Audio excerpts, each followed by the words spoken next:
So here we have the Mercedes-Benz SL500 on an 11 plate. I'm going to start off by showing you around the outside of the car, and then we're going to hop in and run through some controls on the inside. From the outside you can see it's a two-door convertible vehicle. We'll start off inside the boot area first of all. As we approach the back of the car, you'll see we have those twin tailpipes. Given that it's a convertible, plenty of boot space. Of course, the roof is occupying a large percentage of that at the moment, but you can see the boot goes a long way back there. Okay, so we're just going to work our way back around to the front of the car, and then we'll hop in and run through some controls on the inside. But now that we've done a full circle of it, you can see not only is it in great condition the whole way round, but it's a fantastic looking car as well. Just briefly before we climb in, I think it's well worth seeing the interior from this exterior point of view. There's plenty to run through on the dashboard, so let's hop in and we'll do that now. Okay, now that we're inside the car, we're going to start with the controls on the door card just here. So, of course, we've got electric windows, as you can see. We can open the boot of the car from here. And then we have controls for each element of the electric seat with 3 memory settings. We've also got 2 different heat settings for the seat.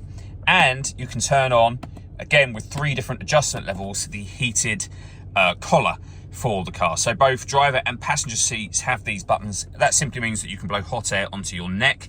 With it being a convertible, that's particularly handy, of course.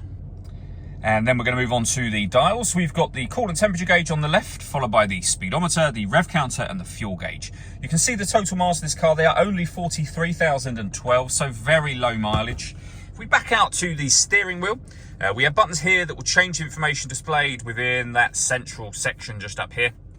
And we have stereo controls on the steering wheel as well. Behind the steering wheel, the minus and plus paddles will enable you to change up and down a gear manually with this automatic gearbox. Over into the center, we have the deadlock, so you can lock and unlock the car doors. We then have the main stereo screen. So you have a few buttons here that will access certain menus. So for example, your satellite navigation. We can access our audio menu. We have, of course, the radio, the CD player just there, as you can see. You can also pair up your telephone as well. Main volume for the stereo is just here. Below that, we have a cup holder, which will fold out. And then dual zone climate control. If I move the gear lever out of the way for a moment, you can see we can adjust the passenger and driver temperature. We can increase and decrease the fan speed. You can turn your air conditioning on and off from here, or you can hit auto.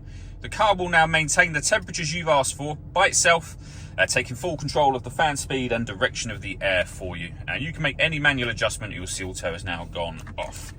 We have some storage in here and a 12-volt charging socket. The gear lever for the fully automatic gearbox. Various controls for your door mirrors. You can turn off the alarm should the vehicle need towing. You can turn off the interior alarm as well here.